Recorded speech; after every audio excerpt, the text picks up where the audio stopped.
मुझे याद आ रहा है लगभग 1.5 से 2 महीने पहले की बात है। एक बच्चे के द्वारा कमेंट किया गया कि सर ये जैकलीन फर्नांडिस का क्या केस है। तो उस टाइम पर कोई आर्टिकल नहीं आ रहा था बेसिकली हिंदू के अंदर, और मुझे लगा कि आगे कहीं ना कहीं कोई आर्टिकल आएगा तो इसके बारे में जरूर डिस्कस करेंगे कि पूरा मुद्दा क्या है, और मैं आप लोगों को काफी डिटेल में समझाऊंगा। तो आज मुझे मौका मिला है यहाँ पर, ये आज ही के द हिंदू न्यूज़पेपर का आर्टिकल है यहाँ पर कि आखिर ये मुद्दा क्या है यहाँ पर, और इन्फोर्समेंट जो डायरेक्टरेट है यहाँ पर उसके द्वारा अभी यहाँ पर लगभग 7.27 करोड़ जो यहाँ पर प्रॉपर्टी है वो सीज की जा रही है जैकलीन फर्नांडिस की। आखिर इसके पीछे रीजन क्या बना और क्या ये मुद्दा है, ये पूरा एक रैकेट चल रहा है भाई साहब। आज की डेट में अगर कोई एक इंसान चोर है ना और दूसरा चोर उस चोर को ठगने के लिए आ जाए तो फिर ये केस जो है पब्लिकली नहीं हो पाते हैं। मतलब क्या है, मतलब ये है कि मान लीजिए एक कोई ए पर्सन है, वो टैक्स की चोरी कर रहा है दबाकर, और कोई दूसरा पर्सन है यहाँ पर बी, उसने क्या किया, इसने जो टैक्स की चोरी की थी वो यहाँ पर करोड़ों रुपए की, वो पैसा चुरा कर भाग गया। अब चोर तो दोनों ही है, ए ने यहाँ पर टैक्स की चोरी की है गवर्नमेंट से, और जो बी है इसने टैक्स की चोरी कर ली है उस इंसान से जिसने टैक्स की चोरी की है गवर्नमेंट से। अब ये जो इंसान है ये बेसिकली ठगा रह गया। ये अब ये भी नहीं बोल सकता पुलिस के पास में जाकर कि मेरा पैसा चोरी हो गया, क्यों? क्योंकि तुम ऑलरेडी यहाँ पर काला धन जो है वो दबाए बैठे हो। तो ऐसा ही एक केस है यहाँ पर जिसके बारे में आप लोगों से बात करूंगा। एक बहुत ही शानदार खिलाड़ी है जिसका नाम है सुरेश चंद्रशेखर। तो ये जो सुरेश चंद्रशेखर है यहाँ पर, इसके बारे में अभी मैं आप लोगों से बातें करने वाला हूँ काफी डिटेल में, किस तरीके से एक इंसान जो है वो खेला और किस तरीके से यहाँ पर खेल खेल कर बहुत सारे लोगों को अपने चपेट में लेकर चला गया। वो सारी बातें मैं आप लोगों को यहाँ पर बताने वाला हूँ। आप लोग अगर यहाँ पर देख पा रहे हैं तो यहाँ पर ये एक ऐसा इंसान है जो कि ऐसे लोगों के साथ में खेलता है जो कि ऑलरेडी चोर है, और इससे फायदा क्या होता है, इससे फायदा ये होता है कि कंप्लेन भी नहीं हो पाती है। और ये इंसान जो है जेल में बैठे बैठे पूरा एक ऐसा साम्राज्य चला रहा है जिसकी कुछ हद नहीं है, यानी कि ऊपर से लेकर नीचे तक जेल का हर एक प्राणी जो है वो इसके चंगुल में है। किसके दम पर? पैसों के दम पर। ये नॉर्मली क्या करता है, मान लीजिए आज के डेट में कोई ऐसा इंसान है जो कि फ्रॉड के मामले में जेल में पड़ा हुआ है, तो एक काफी नामी ग्रामी कोई पर्सन है उसकी बीवी के साथ में या फिर घर वालों के साथ में जाकर कांटेक्ट करेगा, और कांटेक्ट करने के बाद में बोलेगा कि मैं आपके घर वाले को या फिर मैं आपके जो रिलेटिव है उसको छुड़ा सकता हूं, मेरे अच्छे खासे कांटेक्ट हैं। और उसके बाद में क्या करता है, फिर वहां से पैसे ठगता है और रफू चक्कर हो जाता है। सेम कंडीशन यहां पर कुछ कुछ आप लोगों को देखने को मिलेगा। ये करता है किसी भी एक्ट्रेस को अपने जाल में फंसाने के लिए। यहाँ पर जैकलीन फर्नांडिस जो है यहाँ पर इसके भाई को, इसके पापा को, माँ को, मतलब शानदार शानदार गिफ्ट, मतलब एक से एक हाई प्रोफाइल गाड़ी और शानदार तरीके से उनको बहुत दबाकर पैसा दिया। तो जब ये यहाँ पर पता चला कि यहाँ पर ये चल क्या है, तो ये चीजें जो है पब्लिक में आना स्टार्ट हो गई। तो जैकलीन फर्नांडिस जो है उसने साफ साफ मना कर दिया कि मेरा इस इंसान के साथ में कोई रिलेशन नहीं है। इसके चलते काफी ज्यादा ट्रोलिंग भी हुई, क्योंकि इसने क्या किया, ये पिक्चरें जो थी ये पब्लिक कर दी कि जैकलीन फर्नांडिस के साथ में इसके रिलेशन है। तो उसके चलते यहाँ पर बहुत सारी पिक्चर, खुद भी आप लोग जाकर सर्च करोगे गूगल के ऊपर, इससे भी ज्यादा भद्र पिक्चर आप लोगों को मिल जाएगी। ये तो मैंने कुछ सभ्य पिक्चर उठाकर आप लोगों के सामने रखी है। तो इशू यहाँ पर ये हो गया कि एक इंसान जो है अगर उसके पास में पैसा है और थोड़ा सा दिमाग है तो कैसे पूरे सिस्टम को यहाँ पर हिलाकर रख सकता है। ये इंसान यहाँ पर ये सारी बातें बताता हुआ नजर आता है। इसका नाम है सुरेश चंद्रशेखर। तो जेल में बैठा हुआ इंसान यहाँ पर ये एक तरीके से रैकेट चलाता है, और एक पुरानी जो हीरोइन जो कि आज के डेट में चल नहीं रही, कोई उसके साथ में शादी कर ली, और दोनों मिलकर यहाँ पर ये पूरा इस तरीके का धंधा चलाते हैं। इसके द्वारा जो नूरे फतेही है, माना जाता है कि उसके साथ भी कुछ यहाँ पर इस तरीके के कॉन्टेक्ट करने की कोशिश की। हालांकि कुछ समझदार इंसान है, बचकर निकल जाते हैं, पर लेकिन जैकलीन फर्नांडिस जो है वो पूरे तरीके से यहाँ पर इसके कब्जे में आ गई। और यहाँ पर ये कॉन्टेक्ट कैसे करता है, ये कॉन्टेक्ट ऐसे करता है कि बोलेगा कि मेरे रिलेशन जो है, यहाँ पर जो रेफरेंस लिया गया उस टाइम पर जयललिता जी का रेफरेंस लेकर यहाँ पर ये जैकलीन फर्नांडिस से कॉन्टेक्ट में आया कि मैं उनका काफी खास आदमी हूं यहाँ पर। तो एक तरीके से ऐसे नहीं होता, जैसे मान लीजिए कोई पर्टिकुलर पर्सन है उसने चोरी कर ली, ठीक है, मान लीजिए कोई एक, आज की डेट में आप लोग देखो, मान लीजिए एक ए इंसान है और ए इंसान है काफी बड़ा चोर, ठीक है, और वो कल को चलकर यहाँ पर प्राइम मिनिस्टर मोदी जी से मिला यहाँ पर, और कहीं पर मिला प्राइम मिनिस्टर मोदी जी से पैर छुए, तो मोदी जी के साथ में फोटो एक सेल्फी ले ली, तो फिर जाकर किसी को दिखाने लगे कि देखो यार मोदी जी के साथ में मेरे कॉन्टैक्ट हैं। ऐसे तो हजारों लोग मोदी जी के साथ में सेल्फी लेते होंगे, अब सबके मोदी जी के साथ में कॉन्टैक्ट थोड़ी ना हो जाते हैं। तो फिर यहाँ पर वो फोटो दिखाकर बोलने लगे कि हाँ ये इंसान जो है, मतलब एक तरीके से कुछ भी काम हो मोदी जी से मैं आप लोगों को करवा दूंगा, तो मुझे जो है इतने करोड़ रुपए दे देना। अब ये मोदी जी के नाम पर क्या कर रहा है, आप लोगों को ठग रहा है। तो इस तरीके से चीजें आप लोगों को देखने को मिलेगी। तो यहाँ पर इस तरीके के बहुत सारे केसेस यहाँ पर निकल कर आए, और पूरा जो पुलिस डिपार्टमेंट है भाई साहब, ऊपर से लेकर नीचे तक एक एक इंसान को, मान लीजिए एक कांस्टेबल है, उसकी सैलरी कितनी है, मान लीजिए उसकी सैलरी है 30-35 हजार रुपए। अब उसको बोलेगा कि मैं तुझे 30-35 लाख रुपए दे दूंगा, तुमको ये काम करना है, भाई साहब भाग के करने के लिए तैयार हो गया इंसान, ठीक है। तो हर एक इंसान को उसकी हैसियत के हिसाब से दबाकर पैसा दिया गया। और करप्शन जो है वो आप लोगों को पता है हमारी कंट्री में रग रग में भरा हुआ है। कोई भी इंसान जो होता है वो तैयार हो जाता है किसी भी तरीके की हरकतें करने के लिए। तो उसी के चलते यहाँ पर अभी ये केस जो है सामने खुलकर आ रहा है कि क्या क्या गिफ्ट जो है यहाँ पर इनके द्वारा दिए गए हैं जैकलिन फर्नांडिस को। तो इसके चलते सारे कॉन्टैक्ट खुल के आ रहे हैं और यहाँ पर सारी बातें, ठीक है, इसने तो पब्लिकली रिवील कर दिया कि हाँ मैंने गिफ्ट दिए, और यहाँ पर जैकलिन फर्नांडिस जो है वो अपनी इमेज बचाने के चक्कर में रह गई। पर लेकिन ऐसा कुछ यहाँ पर देखने को मिला नहीं कि इमेज जो है वो ऐसी की ऐसी धरी की धरी रह गई। और ये जो है काफी बड़ा खिलाड़ी है, ये ऐसा नहीं है कि इंडिया के अंदर, इसकी बाहर भी आप लोग काफी सारी प्रॉपर्टी देखने को मिलेगी। मतलब एक तरीके से जितना ज्यादा लूट सकता है चोरों को उतना ज्यादा इसके द्वारा लूटा गया, और बहुत ही हाई प्रोफाइल लेवल पर जाकर ये आज के डेट में काम कर रहा था। तो यहाँ पर अभी ये केस निकलकर सामने आया, तो मुझे लगा कि आप लोग इसके बारे में बताऊं, और कई सारे मेल भी एक्चुअली कई सारे बच्चों के द्वारा किए गए कि सर ये केस क्या है समझा दो। तो आई होप कि आप लोगों के माइंड में इसको लेकर क्लैरिटी आई होगी। तो इस तरीके से मैं यहाँ पर एक सजेशन भी आप लोगों को देना चाहूंगा, यार कभी भी ना कोई भी इंसान आप लोगों को बोले फ्री में ये कर दूंगा, फ्री में वो कर दूंगा, आप लोगों को बोले यहाँ पर और आप लोगों को इस तरीके से पैसे लेने की कोशिश करो, तो कभी भी आप लोग किसी के चक्कर में मत आना। आप लोगों के माँ बाप की जो मेहनत की कमाई होती है, तो थोड़ा सा इस बात का आप लोग जरूर ध्यान रखिएगा, ठीक है। एक और यहाँ पर ईडी से रिलेटेड केस है, यहाँ पर यह इन्फोर्समेंट डायरेक्टरेट का, जो रेडमी जो Xiaomi का फोन आप लोग यूज करते हैं, उस कंपनी को बेसिकली जो है उसके ऊपर यहाँ पर गाज गिर रही है, वो यहाँ पर टैक्स की चोरी कर रहे थे कहीं ना कहीं, ठीक है। तो इसके चलते यहाँ पर इनकी 5,551 करोड़ की जो प्रॉपर्टी है वो यहाँ पर सीज की गई है इन्फोर्समेंट डायरेक्टरेट के द्वारा। तो यहाँ से ये जो बॉडी है काफी इंपॉर्टेंट हो जाती है, इसके बारे में मैं आप लोगों से बात करूंगा। देखिए डिस्कशन में काफी सारी चीजें डिस्कस करूंगा, बहुत प्यारी प्यारी चीजें आप लोगों के सामने आने वाली है, जो कि ज्योग्राफी के कॉन्सेप्ट आप लोगों को बताऊंगा। एल्बिडो क्या है यहाँ पर, ये बेसिकली अर्बन हीट आइलैंड क्या होता है, इसी के साथ में जो हीट वेव चल रही है इसकी वजह से क्या क्या दिक्कतें देखने को मिल रही हैं। एक सेकंड यहाँ पर ये चलिए इसको दिखा दूंगा, ठीक है। तो ये सारी चीजें, इसी के साथ में वेट जो बल्ब होता है वो क्या है, तो ये बहुत सारे ऐसे कॉन्सेप्ट है जो कि ज्योग्राफी के डायरेक्ट आप लोगों के एग्जाम में क्वेश्चन पूछे आते हैं। इनके बारे में एक एक कर मैं आप लोगों से डिस्कस करने वाला हूं। तो इनके टॉपिक जो है काफी उम्दा रहेंगे, एग्जाम में डायरेक्ट क्वेश्चन आप लोग इनसे बन सकते हैं। तो एक एक पॉइंट जो है वो ढंग से सुनकर चलिएगा, जहां पर भी कंफ्यूजन होगा पूछेगा, थोड़ा देर हो सकता है आप लोग का रिप्लाई करने में, पर लेकिन जहां पर भी मौका मिलेगा जिस भी वीडियो के अंदर मैं आप लोग का रिप्लाई जरूर करूंगा, ये बात आप लोग ध्यान जरूर रखिएगा। तो इसलिए कंटिन्यूटी में अगर सुनते हुए आप लोग चीजों को चलते हैं तो उससे आप लोग काफी ज्यादा फायदा देखने को मिलेगा, ठीक है।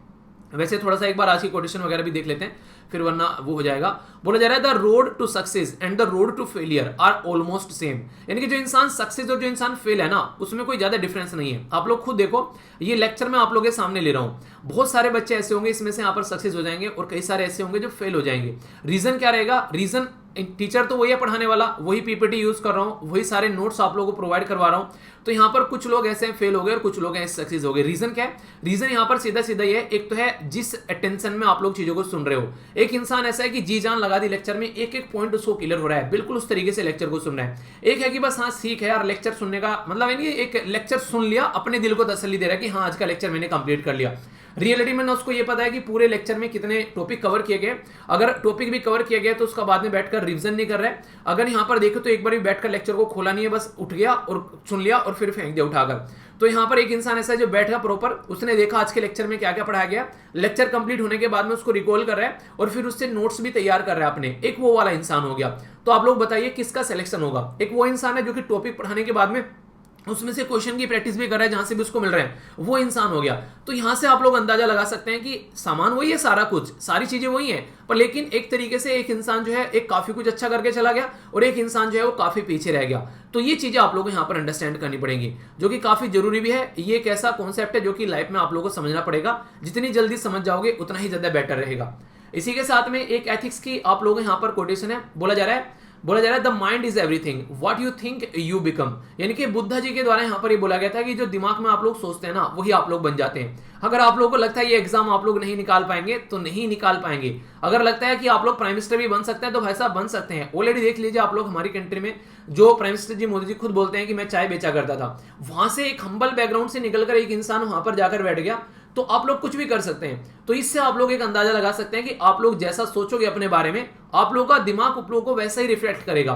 तो अपने बारे में अच्छी अच्छी बातें सोचना स्टार्ट करो और दूसरों के बारे में कुछ मत सोचो, ना अच्छा ना बुरा। क्यों अपना दिमाग लगाना है, कोई अच्छा कर रहा है कोई बुरा कर रहा है छोड़ दो। हाँ अगर थोड़ा कर सकते हो तो अप्रिशिएट कर दो, भाई बहुत अच्छा काम कर रहे हो, पर बुरा तो किसी को मत बोलो बिल्कुल भी, ठीक है। क्योंकि हर एक इंसान कुछ ना कुछ मेहनत कर रहा है, तो आप लोग अपनी एनर्जी क्यों उसके अंदर वेस्ट कर रहे हो, उसको अपनी जिंदगी में लगा रहने दो। वो अच्छा कर रहा है बुरा कर रहा है, अगर लगता है कि हेल्प करने लायक आप लोगों की कंडीशन है तो हेल्प कर दी, वरना अपनी जिंदगी में चलने दो, ठीक है। तो ये ध्यान रखिए। तो ये कोटेशन आप लोग यूज कर सकते हैं यहाँ पर, अगर इस तरीके से कुछ लिखने के लिए आता है तो, ठीक है। बात करें यहाँ पर एनुअल फ्रंटियर जो रिपोर्ट्स हैं यहाँ पर, उसके बारे में बात बताना आप लोग। यहाँ पर नाम है यहाँ पर नोइज ब्लेस एंड इसी के साथ में मिसमैच, ये किसके द्वारा रिलीज की गई थी ये आप लोगों को बताना है। कई बार क्वेश्चन बनते हैं आप लोगों से। यहाँ पर बात की जा रही है आर्टिकल 21 जो है ये इंसर्ट किया गया हमारे कॉन्स्टिट्यूशन में, तो यहाँ पर कौन सी स्टेटमेंट इसके बारे में सही है। 76 यानी कि 76वां संविधान में संशोधन किया गया, 86वां यानी कि 86 संविधान में संशोधन किया गया, 92 ये संविधान में संशोधन किया गया, या फिर यहाँ पर आप लोगों को देखने को मिलेगा ये 100 संविधान में संशोधन किया गया। ये फिर से बता दो आप लोगों को, ये राइट टू एजुकेशन के बारे में है जो बार बार आप लोगों से क्वेश्चन पूछा जाता है, तो इसके बारे में आप लोगों को बताना है। एक और क्वेश्चन है यहाँ पर येलो रिवॉल्यूशन के बारे में बात कर रहा है, ये किससे रिलेटेड है, हनी, जूट, एडिबल ऑयल या फिर कॉटन। तो ये इतना ज्यादा न्यूज में इसके बारे में आप लोगों को पता होना चाहिए, क्योंकि यहाँ पर अभी यहाँ पर कई सारे इश्यूज आप लोगों को देखने को मिले हैं जिसके चलते क्वेश्चन आप लोगों का एग्जाम में बन सकता है।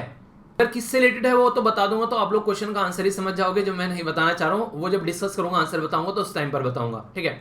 एक और छोटी सी इंपॉर्टेंट इन्फॉर्मेशन, आज है 1 तारीख और आज जो है आप लोगों का जो मंथली करंट अफेयर का वीडियो आने वाला है एग्जैक्ट 10 बजे, ठीक है।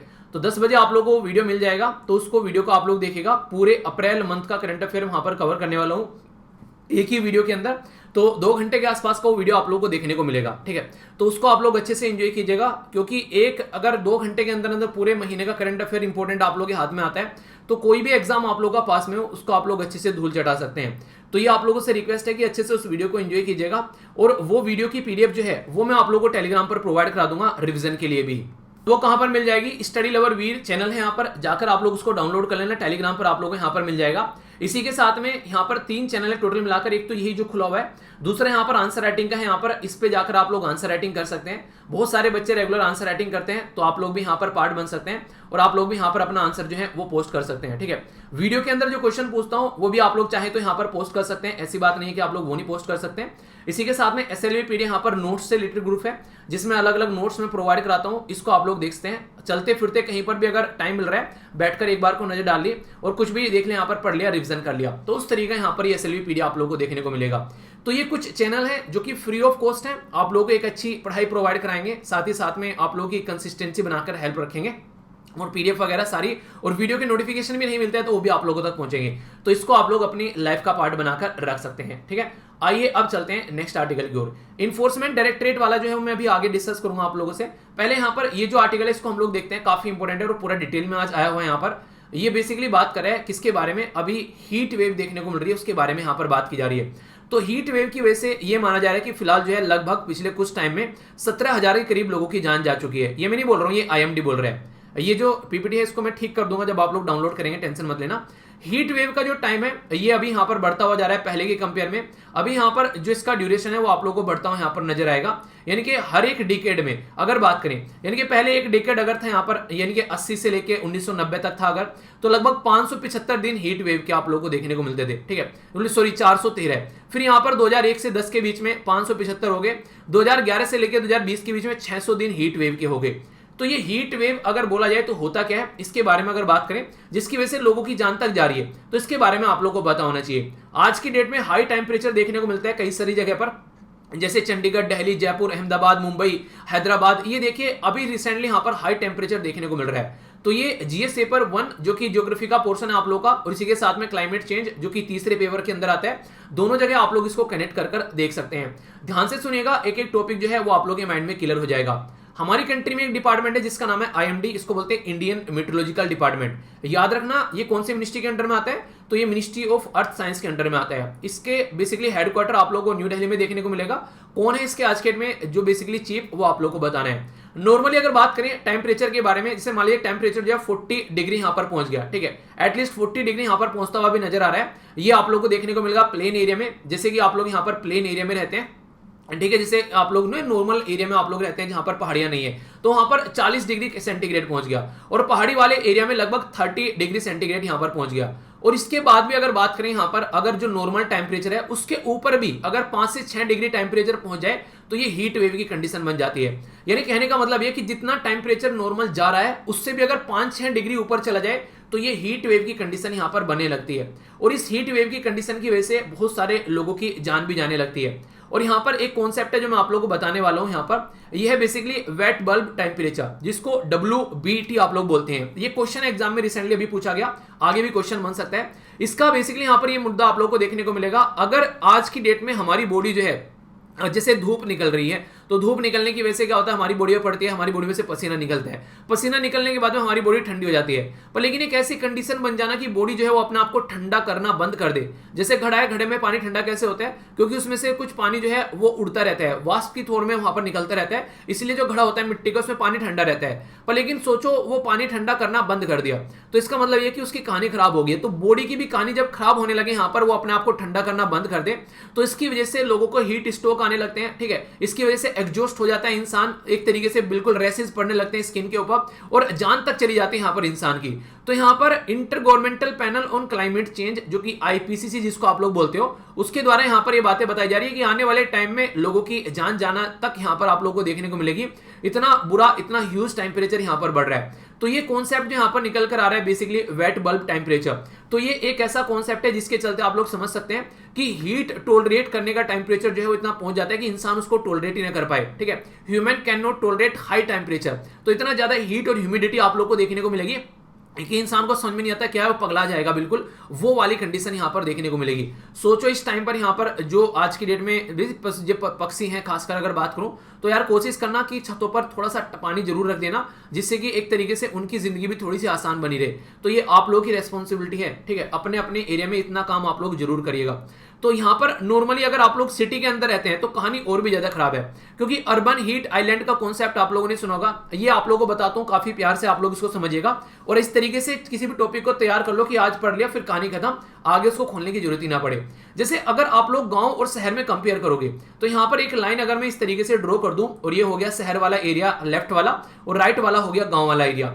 अब दोनों में डिफरेंस क्या नजर आ रहा है, जैसे शहर वाले एरिया में आप लोगों को हर जगह बिल्डिंग नजर आएगी, पक्की कंक्रीट की रोड नजर आएगी, हर जगह आप लोग कुछ ना कुछ बना होगा, बिल्डिंग भी इतनी बड़ी बड़ी होंगी जिसकी कुछ हद नहीं है।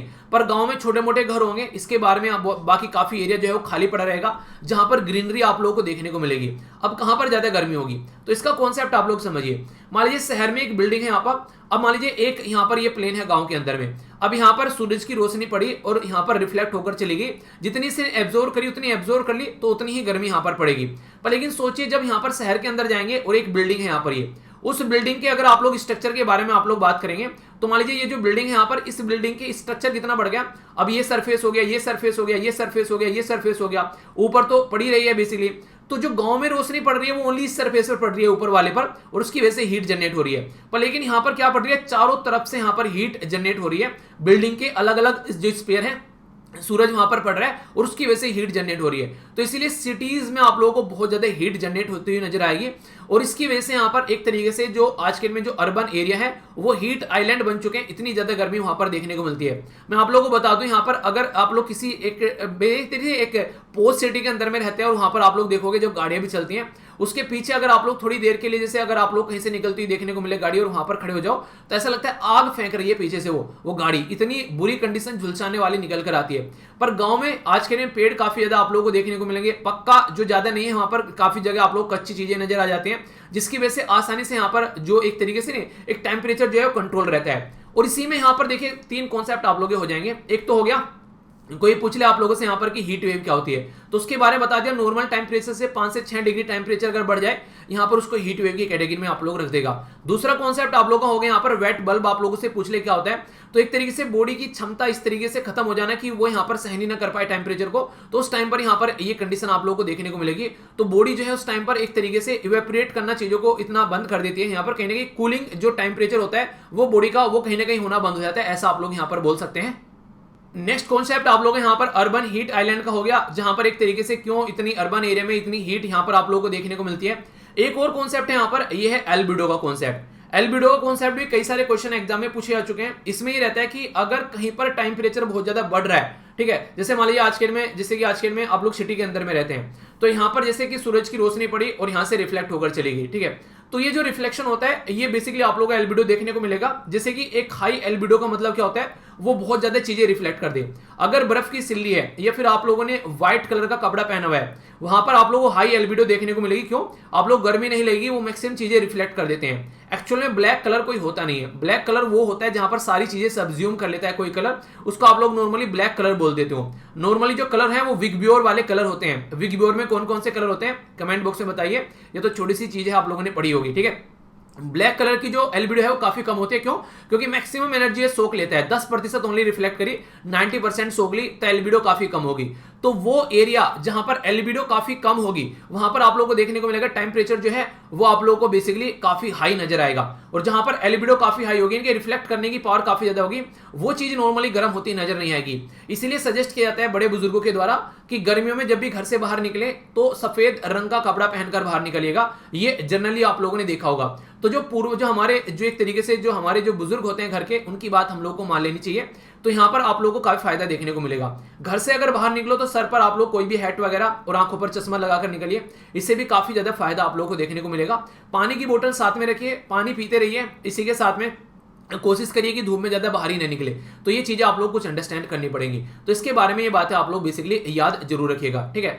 अगर बात करें फिलहाल ऐसा नहीं हमारा ही देश इस प्रॉब्लम से जूझ रहा है, बांग्लादेश, पाकिस्तान, इसी के साथ में आसपास वाले एरिया भी इस चीज से जूझ रहे हैं यहाँ पर। और लैंसेट के द्वारा यहाँ पर रिपोर्ट प्रस्तुत की गई तो उसमें बताया भी गया कि यहाँ पर अगर बात करें अभी जो चीजें हैं अकॉर्डिंग टू द जो हीट के बारे में बात करें तो चीजें अभी जो है यहाँ पर ये चीजें बढ़ती जा रही है। तो Lancet countdown on the health and the climate change release की गई, ये रिपोर्ट के बारे में आप लोग यहाँ पर याद रख सकते हैं, जिसमें यहाँ पर इंडिया जो है वो 15% के करीब मोर वनरेबल है, यानी कि 15% ज्यादा लोग जो हैं वो अब यहाँ पर हीट का शिकार बनेंगे, ये बातें बोली जा रही है। अगर बात करें 90s के दशक के कंपेयर में, और जो सीनियर सिटीजन है, सोचे यहाँ पर आप लोगों ने देखा होगा ठंड के मारे कई सारे लोगों की डेथ हो जाती है, अभी यहाँ पर गर्मी के मारे कई सारे लोगों की डेथ हो रही है। बात की ना मैंने 17,000 लोगों की जान चली गई पिछले कुछ टाइम में, ओनली किसकी वजह से? गर्मी की वजह से। तो इससे आप लोग एक अंदाजा लगा सकते हैं कि किस एरिया में आजकल में हम लोग एंट्री कर रहे हैं, इसकी किस तरीके से सिचुएशन खराब हो रही है वो हम लोग को समझनी पड़ेगी। इसी के साथ में अगर बात करें यहाँ पर राजस्थान, महाराष्ट्र, गुजरात, उड़ीसा के अंदर में काफी लार्ज स्केल पर सीवियर हीट वेव आप लोगों को देखने को मिलेगी आने वाले टाइम में। और इसी के साथ में जो वेस्टर्न हिमालय के अंदर भी यहां पर बात की जा रही है तो वेरी हाई डेज टेम्परेचर आप लोगों को नाइट टेम्परेचर देखने को मिल रहा है, जो कि 7 से लेकर 10 डिग्री तक जो अबव द नॉर्मल पहुंच गया है। और मैंने बोला जहां पर 6 डिग्री के करीब यहां पर अबव द नॉर्मल हो जाए तो हीट वेव की कंडीशन है। दिल्ली में भी यहां पर अभी कुछ ऐसी कंडीशन आप लोगों को देखने को मिलेगी, ये बताया गया है। दिल्ली का नाम क्यों लिया जाता है नॉर्मली? क्योंकि हमारे देश की कैपिटल है और कैपिटल के बारे में बताया जाता है, तो इससे एक पूरे देश के अंदर इंपैक्ट पड़ता है। अच्छा, ऐसा कुछ देश में देखने को मिल रहा है। तो आज की डेट में कहानी जो है वो काफी लेवल पर खराब देखने को मिलेगी, चाहे आप लोग किसी भी एरिया में क्यों ना हो, मोर और लेस आप लोगों को ये प्रॉब्लम फेस करनी पड़ेगी। तो prevention is better than cure, यानी कि अपना ध्यान आप लोगों को रखना है। घर में कोई बीमार है, बुजुर्ग है, बच्चा है, उसका ध्यान थोड़ा ज्यादा रखिएगा ताकि चीजें जो है थोड़ी सी नॉर्मल बनी रहे। और इस टाइम पर जो अल्कोहल का कंजप्शन है ना वो बिल्कुल ही यहाँ पर मनाही की जाती है। अगर कोई इंसान जो है इस टाइम पर दारू पी रहा है तो वो एक तरीके से अपनी मौत को बुलावा दे रहा है। इतनी गर्मी में अगर कोई इंसान दारू पीता हुआ पाया जाएगा तो अभी यहाँ पर मैंने आप लोगों को एक दिन पहले और बताया था, यहाँ पर ये एक तरीके से हार्ट अटैक आने के चांसेस यहाँ पर बन सकता है। इतनी ज्यादा गर्मी यहाँ पर ऑलरेडी पड़ रही है और उस टाइम पर ये अल्कोहल जो है वो बॉडी के अंदर और चीजें गर्म करती है, तो इंसान की डेथ तक होने के चांसेस यहाँ पर है। तो आप लोगों को पता है, कई बार बोला है कि जान है तो जान है। अगर चाहते हैं कि जिंदगी में चीजें नॉर्मल चलती रहे तो कम से कम सर्दियों तक ये चीजें, अगर किसी को आदत है तो सर्दियों तक यहाँ पर इसको आप लोग स्किप कर सकते हैं, वरना बहुत बुरी कंडीशन देखने को मिल सकती है। इसकी वजह से बहुत सारी बॉडी के अंदर प्रॉब्लम देखने को मिल सकती है। इसके अंदर मतलब एक तरीके से अभी आप लोगों को बताऊं, मैं एक दिन आर्टिकल पढ़ रहा था इसके बारे में रिलेटेड। गर्मी के टाइम पर यहाँ पर ये ऐसी चीजें करना ये आप लोगों के लिए बहुत ही ज्यादा हानिकारक हो सकती है। तो अगर कोई भी ऐसा यार दोस्त है उसको आप लोग समझाइएगा, खासकर गर्मी में इन चीजों से एटलीस्ट दूरी बनाकर रखे, ठीक है। वैसे तो छोड़ देना चाहिए, बहुत ही गंदी चीजें होती हैं, पर फिर भी अगर नहीं छोड़ पा रही है तो गर्मी में कम से कम डिस्टेंस बनाकर रखिए। इंपैक्ट क्या है इसका अगर आप लोग बात करें तो इसकी वजह से मोर्टेलिटी और मोर्बिडिटी, देखिए डेथ तक लोगों की हो रही है, ये सीधी सीधी बात बोली जा रही है यहाँ पर, तो आप लोग समझ सकते हैं। इसी की वजह से क्रॉप डैमेज, आप लोगों को मैंने बताया था अगर कोई भी एग्रीकल्चर आप लोग करते हैं, कोई भी खेती करते हैं, उसके लिए प्रॉपर टेम्परेचर होना चाहिए। इसीलिए साउथ इंडिया में कोई और खेती होती है, नॉर्थ इंडिया में कोई और, नॉर्थ ईस्ट में कोई और यहाँ पर अलग अलग रीजन में अलग अलग खेती होती है। तो टेम्परेचर कैसा है, मिट्टी कैसे है, वहां पर पानी यानी कि वाटर की अवेलेबिलिटी कहती है, ये चीजें डिसाइड करती हैं कि उस एरिया में कैसी क्रॉप हम लोग उगा सकते हैं। तो टेम्परेचर भी काफी बड़ा रोल यहाँ पर प्ले करता है। तो क्रॉप डैमेज अगर होने लगेगी तो फूड सिक्योरिटी का कॉन्सेप्ट जो है वो कहीं ना कहीं खतरे में पड़ता हुआ नजर आएगा आने वाले टाइम पे। तो इसलिए इसके ऊपर ध्यान देने की काफी ज्यादा जरूरत है। लेस फूड प्रोडक्शन होगा तो हाई प्राइस होंगे, इन्फ्लेशन बढ़ेगा। वैसे इन्फ्लेशन बढ़ा रखा है, महंगाई बढ़ा रखी है, यूक्रेन और ये रसिया वार और अभी लेबर जो बेसिकली कोविड-19 की वजह से वो सारी चीजें वैसे ही बढ़ रही है। और सबसे बड़ी बात मैं आप लोगों को बताऊं, आप लोगों ने देखा होगा, अच्छा आप में से लाइब्रेरी में कौन कौन जाता है बताइए जरा नीचे कमेंट बॉक्स में। लाइब्रेरी में आप में से कितने ऐसे स्टूडेंट हैं जो लाइब्रेरी में जाते हैं?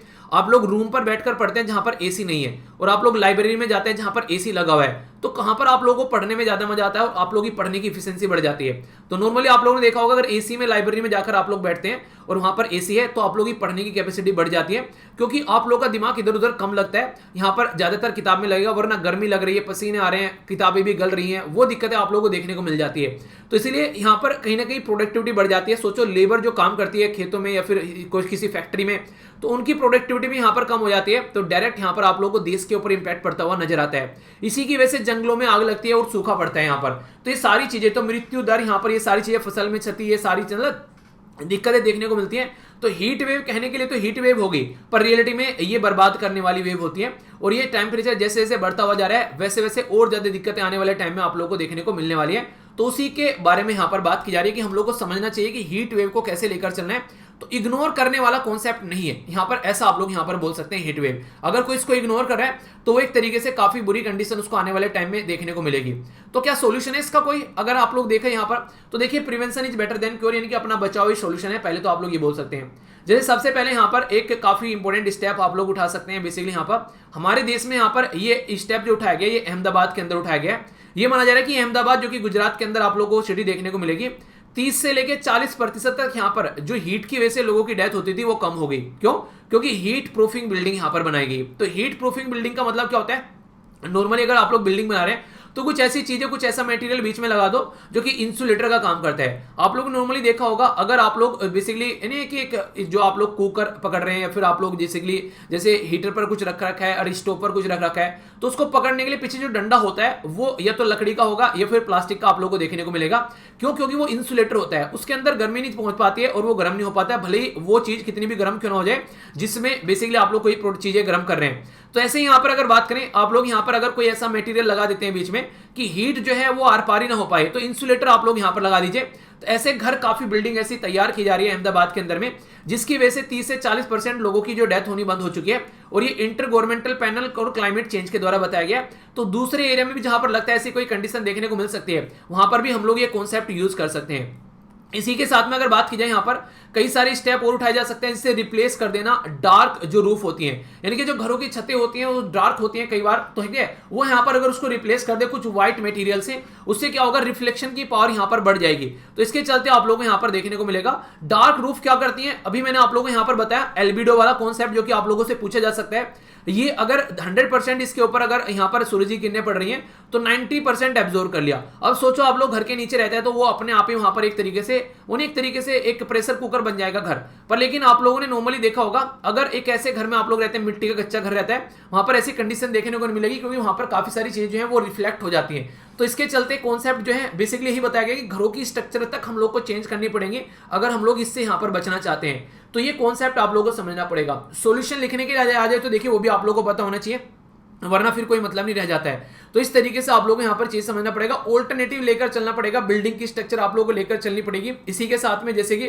पानी जितना वेस्ट हो रहा है, साइकिल यूज करनी स्टार्ट कर दी, जहां पर आज के डेट में हम लोग बाइक वगैरह उठाकर चलते हैं, गाड़ी वगैरह उठाकर चलते हैं।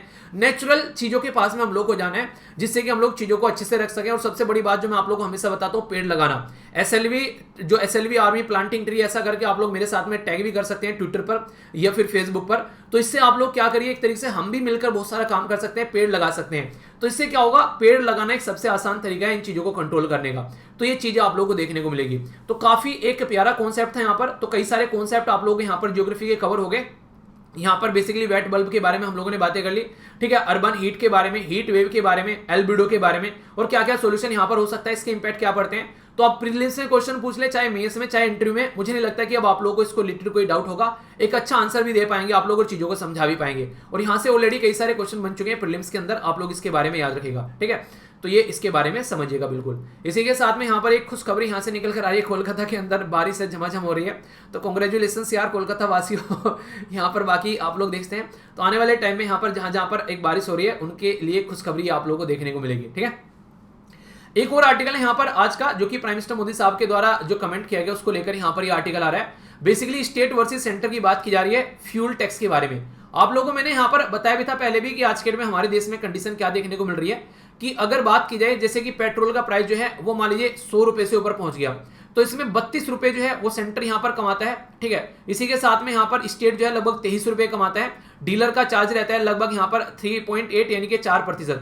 32% यहां पर कौन सेंटर, 23% यहां पर बेसिकली स्टेट और 4% डीलर। और वैसे प्राइस जो होता है वो आप लोगों को 40% के करीब यहां पर देखने को मिलेगा। यानी कि टोटल मिलाकर जो जनता पे करती है यहां पर, आप लोग जो भी डीजल की एक एक बूंद अगर खर्च कर रहे हैं तो उसमें टैक्स पे कर रहे हैं। तो जिसको लगता है ना हम लोग क्या टैक्स पे करते हैं गवर्नमेंट को, तो भाई साहब आप लोग एक एक चीज पर टैक्स पे करते हो। पेट्रोल की एक एक बूंद आप लोग खर्च कर रहे हो तो उस पर आप लोग टैक्स दे रहे हो। तो इसलिए अगर टैक्स पेयर की मनी को कोई बर्बाद करता है उसको आप लोग ठंडे में नहीं लेना चाहिए, सख्ते में लेना चाहिए। अभी यहां पर सेंटर स्टेट में कौन ज्यादा टैक्स लगाता है, तो इसका जब एनालिसिस किया गया तो ये बोला गया रिसेंटली अभी यहां पर जो सेंटर का टैक्स लगा करता था उसको सीधा सीधा 10 रुपए यहां पर बढ़ा दिया गया। यानी कि यहां पर भी सेंट्रल गवर्नमेंट ने बोला हमने 5 रुपए ड्यूटी जो है वो कम कर दी, पर स्टेट कम नहीं कर रहे हैं। तो राइटर यहां पर ये बोल रहे हैं कि अभी रिसेंटली जब आप लोग यहां पर 17 रुपए पर लीटर के हिसाब से आप लोग यहां पर लिया करते थे, उसके बाद में आप लोगों ने इसको बढ़ाकर सीधा 27 रुपए कर दिया, यानी कि 10 रुपए बढ़ा दिया। अगर 10 रुपए बढ़ाकर 5 रुपए घटा दिया तो ये कौन सी बड़ी काम कर दिया आप लोगों ने। तो राइटर जो है वो यहां पर सेंट्रल गवर्नमेंट के मजे ले रहे हैं, क्योंकि अभी प्राइम मिनिस्टर साहब के द्वारा एक कमेंट किया गया कि सेंट्रल गवर्नमेंट ने तो अपना काम कर दिया है, पैसे घटा दिए, पर स्टेट गवर्नमेंट अपने पैसे जो हैं वो घटाने के लिए तैयार नहीं है, और खासकर वो राज्य जो कि बीजेपी के द्वारा नहीं रूल किए जाते हैं। तो ये काफी बड़ी कंट्रोवर्सी क्रिएट हो गई। तो ये तो आप लोगों को नहीं यूज करना है एग्जाम में कि बीजेपी, कांग्रेस, आम आदमी पार्टी वो सब फालतू की बातें, उनको फेंको साइड में उठाकर। आप लोगों को एग्जाम के पॉइंट ऑफ से क्या इंपॉर्टेंट होता है, यहां पर ये चीजें आप लोगों से पूछी जा सकती हैं, ठीक है, कि किस तरीके से क्या क्या टैक्स लगता है। तो याद रखिएगा सेंट्रल का एक्साइज टैक्स लगता है यहाँ पर, एक्साइज ड्यूटी, जो कि यहाँ पर काफी ज्यादा है, जो सबसे ज्यादा आप लोगों को देखने को मिलेगी। दूसरे नंबर पर स्टेट का वैट लगता है, जो कि यहाँ पर दूसरे नंबर पर आप लोगों को देखने को मिलेगा। और ये पे कर आप लोग अपनी गाड़ी बाइक चलाते हैं, जिसकी वजह से आप लोगों को प्रॉब्लम फेस करनी पड़ती है। अभी फिलहाल के टाइम पर जो टैक्स का कलेक्शन है सेंट्रल गवर्नमेंट का, या फिर आप लोग वर्ड यूज करिए यूनियन गवर्नमेंट, जो कि एक अच्छा शब्द है, सेंट्रल गवर्नमेंट ना यूज करके, ठीक है। पर लेकिन सेंट्रल वर्ड यहां पर मैक्सिमम आप लोगों को देखने को मिल जाता है न्यूज़पेपर में, तो इसकी वजह से दिक्कतें निकल कर आती है। तो यहां पर ये बढ़कर आप लोगों को देखने को मिलेगा, ये काफी ज्यादा, ये देखिए ये जो टैक्स अभी इकट्ठा हुआ है यूनियन गवर्नमेंट के पास में, ऐसे यहां पर देखने को मिल रहा है। यानी कि ह्यूज टैक्स यहां पर कलेक्शन किया गया है यूनियन गवर्नमेंट के द्वारा अभी यहां पर। और जबकि बात करते हैं स्टेट के द्वारा, तो स्टेट के द्वारा कोई ज्यादा चेंज हुआ नहीं है, उनका उतना ही चल रहा है जितना उनका पैटर्न चलता है। तो इसके बारे में यहां पर बात की जा रही है कि अभी जो यहां पर हमारी कंट्री में यूनियन गवर्नमेंट के द्वारा जो बातें बोली गई है वो कहीं ना कहीं यहां पर ये गलत साबित होती है। अगर इस ग्राफ को आप लोग देखो, यानी कि आज की डेट में भी यूनियन गवर्नमेंट जो है वो ह्यूज टैक्स यहां पर ले रही है जनता से, एज कंपेयर टू अगर बात करें स्टेट गवर्नमेंट के कंपेयर में। तो ये मुद्दा यहां पर समझाने की कोशिश की जा रही है इस पर्टिकुलर आर्टिकल के थ्रू, ठीक है। बाकी ये मैंने आप लोगों को कल भी बताया था कि हमारी कंट्री कहां से कितना ज्यादा खरीद रही है, ये सारी चीजें, ये डायरेक्ट क्वेश्चन आप लोगों से एग्जाम में बन जाते हैं, ठीक है। थर्ड लार्जेस्ट जो बेसिकली आज के डेट में ऑयल अगर बात करें वर्ल्ड में ऑयल प्रोड्यूसर है रसिया, पहले पर यहां पर सऊदी अरेबिया, फिर यूएसए और फिर है रसिया, ठीक है। इंडिया आप लोगों को देखने को मिलेगा थर्ड लार्जेस्ट कंज्यूमर है, ठीक है, पहले पर यूएसए, फिर चाइना और फिर इंडिया। तो ये क्वेश्चन आप लोगों से पूछे जा सकते हैं, ठीक है। कल वो क्वेश्चन बन जाए तो याद रखिएगा 85% जो हम लोग यहाँ पर आज के डेट में खरीद कर लेकर आते हैं, ये मैक्सिमम आप लोगों को देखने को मिलेगा इन कंट्री से हम लोग खरीदते हैं। जैसे कि ये आज के कि बल्क में हम लोग मिडिल ईस्ट हो गया या फिर यूएसए हो गया। तो कैडर का क्वेश्चन पूछ लिया जाए, पूछे भी जा चुके हैं ऑलरेडी। जैसे ये वाला क्वेश्चन मैंने आप लोगों से डिस्कस किया था कल ही, और ये वाला क्वेश्चन भी डिस्कस किया था, तो ये ऑलरेडी वो क्वेश्चन है जहां पर पूछे जा चुके हैं। तो फिर से क्वेश्चन ही मैंने डाल दिया, तो कल को पूछ ले तो आप लोग कंफ्यूज मत होना। और क्रूड ऑयल जो कच्चा तेल है वो आप लोग का जो 8 कोर सेक्टर है ना, उसमें भी आप लोगों को देखने को मिलता है। और कोर सेक्टर के बारे में मैंने आप लोगों को यहां पर बताया भी था कि यहां पर आप लोग जाकर देखिएगा, ऑलरेडी यूपीएससी में भी क्वेश्चन पूछे जा चुके हैं कोर सेक्टर के बारे में। यहां से आप लोग देखिएगा बेसिकली कोर सेक्टर के बारे में अगर बात करें, ये वाला क्वेश्चन पूछा गया था लास्ट टाइम कि किसका सबसे ज्यादा यहां पर एक तरीके से रिप्रेजेंटेशन होता है कोर सेक्टर का, इलेक्ट्रिसिटी का या फिर रिफाइनरी प्रोडक्ट का। तो ये सारी मैंने लिस्ट आप लोग यहां पर प्रोवाइड करा रखी है, किसका कितना सारा परसेंटेज होता है वो सारी चीजें आप लोग यहां पर देख लेना, ठीक है। कोई कंफ्यूजन आप लोग यहां पर इससे रिलेटेड नहीं होना चाहिए। तो ये सारी बातें आप लोग यहां पर देखने को मिल जाएगी, ठीक है। और आज आप लोगों का एथिक्स का एक क्वेश्चन भी पोस्ट करूंगा, क्योंकि सैटरडे में आप लोग का ऐसे रहता है निबंध और संडे में आप लोग का एथिक्स रहता है, तो उसको भी आप लोग जरूर अटेम्प्ट कीजिएगा। कोई भी कंफ्यूजन आप लोगों को यहां पर इससे रिलेटेड नहीं होना चाहिए, ठीक है। तो इसके बारे में बात की जा रही है, ओके। इन्फोर्समेंट डायरेक्टरेट का जो टॉपिक है यहाँ पर, ये प्रीलिम्स के पॉइंट ऑफ से भी और जीएस पेपर 2 के पॉइंट ऑफ से भी आप लोग देखते हैं। हमारी कंट्री में ईडी का काम क्या होता है, फॉरेन एक्सचेंज मैनेजमेंट एक्ट यहाँ पर फीमा, और इसी के साथ में ये prevention of the money laundering act ये पीएमएलए, इसको इंप्लीमेंट करने का यहाँ पर काम करता है। ये क्वेश्चन आप लोगों से एग्जाम में पूछा गया था, जो मैंने आप लोगों को दिखाया भी था कि नोट करेक्ट के बारे में यहाँ पर बात की जा रही है। तो इसके बारे में एक एक पॉइंट आप लोगों के माइंड में क्लियर होना चाहिए। सबसे पहले बात की जा रही है यहाँ पर, ये department of economic affair, department of revenue के अंदर यहाँ पर इसको ट्रांसफर किया गया। यानी कि एक तरीके से यहाँ पर ये जो आप लोगों को देखने को मिलेगा आज की डेट में, तो यहाँ पर ये किसके अंदर में आता है, तो डिपार्टमेंट ऑफ रेवेन्यू के अंदर में आप लोगों को देखने को मिलेगा ये जो बॉडी आती है, ठीक है। तो यहां पर अगर आप लोग बात करें तो department of revenue ministry of finance के अंदर बोला गया, तो स्टेटमेंट बिल्कुल सही है, ठीक है। इसी के साथ में नेक्स्ट अगर बात करें यहां पर, ये मैंने अभी बताया यहां पर 1999 का फीमा और पीएमएलए, ठीक है। तो ये दोनों स्टेटमेंट यहां पर दे रखी है, ये दोनों भी यहां पर सही है। जो लास्ट में हो गया गलत वो है डी आंसर यहां पर। तो मैंने आप लोगों को यहां पर बताया, तो इस तरीके से क्वेश्चन आप लोगों के बन जाते हैं, क्या क्या इनके फंक्शन है। इसका खुद का कोड भी होता है मनी लॉन्ड्रिंग को, जो यहां पर ये चेक करने का काम करता है। तो इसके चलते आप लोग यहां पर याद रखते हैं कुछ बेसिक इन्फॉर्मेशन, कल को चलकर अगर पूछे जाए। ये प्रोसेसिंग भी लेकर चलते हैं, जैसे फ्यूजिटिव इकोनॉमिक ऑफेंडर, इनके जो भगोड़ा होता है ना, आर्थिक भगोड़ा, जैसे मालवे टाइप के लोग, उनकी भी गर्दन पकड़ने का यहाँ पर काम करते हैं। अभी जैसे मैंने स्टार्टिंग में यहाँ पर बताया, एक यहाँ पर आप लोगों को बताया साउमी की गर्दन पकड़ी गई, इसी के साथ में जैकलिन फर्नांडिस की भी गर्दन पकड़ी गई, ठीक है। तो ये केसेस भी आप लोग यहाँ पर देखने को मिलेंगे, तो इसके बारे में भी आप लोगों से क्वेश्चन पूछ ले जाए तो आप लोगों को आइडिया होना चाहिए। तो ये ऐसे कॉन्सेप्ट है जिनके बारे में डायरेक्ट क्वेश्चन आप लोगों को देखने को मिल जाते हैं, तो कोई भी डाउट आप लोगों को इससे रिलेटेड नहीं होना चाहिए, ठीक है। बाकी यहाँ पर एक यहाँ पर बात की गई है आज के दिन में, हाई कोर्ट के अंदर में बेसिकली जो वैकेंसीज है उनको फिल करने की बात की जा रही है। आज के दिन में हमारी कंट्री में जो हाई कोर्ट के अंदर दुनिया भर की वैकेंसी आप लोगों को देखने को मिलती है, अगर आप लोगों को यहाँ पर बातें की जाए तो उसको भरना काफी ज्यादा जरूरी है, क्योंकि ये ऐसा एरिया है जहां पर अगर वैकेंसी नहीं रहेगी तो काम कैसे चलेगा। तो इसके लिए कॉलेजियम सिस्टम को फॉलो करने की बात की जाती है। अगर बात करें नंबर ऑफ केसेस जो है पेंडिंग पड़े हुए, इतने सारे आप लोगों को देखने को मिलेगा। यहाँ पर देखते हैं कहां पर कितने केसेस यहाँ पर पेंडिंग पड़े हुए हैं। तो अगर यहाँ पर वैकेंसी नहीं फिल की जाती है तो कैसे काम चलेगा। यहाँ पर हाई कोर्ट कहाँ है देश के अंदर में, तो एक लिस्ट मैंने प्रोवाइड करा दी है। ये ऐसा क्वेश्चन है जो कई बार पूछ जाते हैं। एक क्वेश्चन मैं भी आप लोगों से पूछना चाहूंगा, यूनियन टेरिटरी कौन कौन सी है जहां पर खुद के हाई कोर्ट है, ये आप लोग बताइए, ठीक है। अभी डिस्कस किया मैंने, और फिर से बोल रहा हूं, जो आप लोग का जो वीडियो आएगा लगभग 10 बजे के करीब में इसको अपलोड करूंगा, तो उसको आप लोग जरूर देखिएगा। इससे क्या होगा, पूरे महीने का आप लोग का रिवीजन हो जाएगा, उससे आप लोग बहुत सारी चीजें रिवाइज कर पाएंगे। तो एक ही झटके में आप लोग का एक महीना कवर हो जाएगा, ठीक है। और पुरानी सारी एक एक महीने की वीडियो आप लोग के सामने, उनको अच्छे से रिवाइज कीजिए आप लोग, कोई भी डाउट आप लोगों को नहीं होना चाहिए, ठीक है। जिससे कि आप लोग लंबे समय तक चीजों को याद भी रख पाओगे। जो भी पेपर अभी आप लोगों के पास में आ रहे हैं उसके हिसाब से बेसिकली वो वीडियो है जो काफी इंपॉर्टेंट है, जरा सी देर में आप लोगों का रिवीजन हो जाता है, और सारी पीडीएफ टेलीग्राम पर ऑलरेडी अवेलेबल है। तो यहाँ पर अगर वैकेंसी फिल करने के बारे में बात करते हैं, तो देखिए इसके चलते आप लोगों को देखने को मिलेगा हमारी कंट्री में कॉलेजियम सिस्टम जो है वो काफी बड़ा रोल प्ले करता है। उसी के चलते यहाँ पर हम लोग अपॉइंटमेंट करते हैं, तो उसी के बारे में मैं आप लोगों से बातें करने वाला हूँ। ये आर्टिकल के ऊपर मैंने एक वीडियो बनाई थी कि इंपॉर्टेंट आर्टिकल कौन कौन से हैं, वो वीडियो जरूर देखिएगा आप लोग, उसमें आप लोग को पता चल जाएगा ये सारे आर्टिकल जो न्यूज में रहते हैं। तो आर्टिकल 124 हो गया, 217 हो गया, यहाँ पर अपॉइंटमेंट के बारे में बात करते हैं, ये सुप्रीम कोर्ट में और ये हाई कोर्ट में। कॉलेजियम सिस्टम जो है याद रखिएगा, उसके बारे में हमारे संविधान में नहीं लिखा हुआ है, वो बेसिकली एक प्रोसीजर के थ्रू डेवलप किया गया है। 1981 में कुछ बातें की गई इसके बारे में, फिर 93 में, और फिर यहाँ पर 98 में। तो यानी कि इसके चलते यहाँ पर 98 में पूरा कॉलेजियम सिस्टम बन गया। और कैसे यहाँ पर बेसिकली काम करता है, इवन जो प्रेसिडेंट को एडवाइस करता है आर्टिकल 143 के तहत। तो ये वो सारे आर्टिकल हैं जो मैंने आप लोगों को यहाँ पर बताए थे, कम से कम ये आर्टिकल आप लोग याद करके जाइएगा। 5 मेंबर की बॉडी आज के डेट में ये हो चुकी है यहाँ पर, और इसके तहत आप लोग को देखने को मिलेगा चीफ जस्टिस ऑफ इंडिया यहाँ पर रहते हैं, और 4 सीनियर मोस्ट जज रहते हैं जो कि यहाँ पर डिसीजन लेते हैं अपॉइंटमेंट के बारे में। तो कॉलेजियम सिस्टम के बारे में आप लोगों को पता होना चाहिए। तो ये कई बार क्वेश्चन आप लोगों से यहाँ पर पूछ ले जाता है, कोई डाउट इससे रिलेटेड आप लोगों को नहीं होना चाहिए।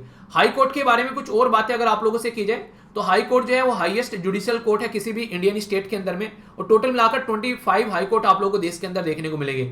ये कुछ आर्टिकल है, आर्टिकल 214 से लेकर 231 तक, तो यहाँ पर इसके बारे में बात की जाती है इंडियन कॉन्स्टिट्यूशन के अंदर में, जो कि हाई कोर्ट से रिलेटेड डील करते हैं प्रोविजन के बारे में, ठीक है।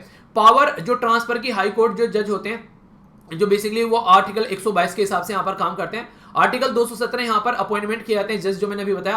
आर्टिकल 141 मैंने बताया था, आप लोग याद कर लीजिएगा। कोई सुप्रीम कोर्ट अगर डिसीजन दे देता है तो सारे हाई कोर्ट के ऊपर इंप्लीमेंट होता है, वो आर्टिकल ये वाला बोलता है, तो कोई कंफ्यूजन नहीं होना चाहिए, ठीक है।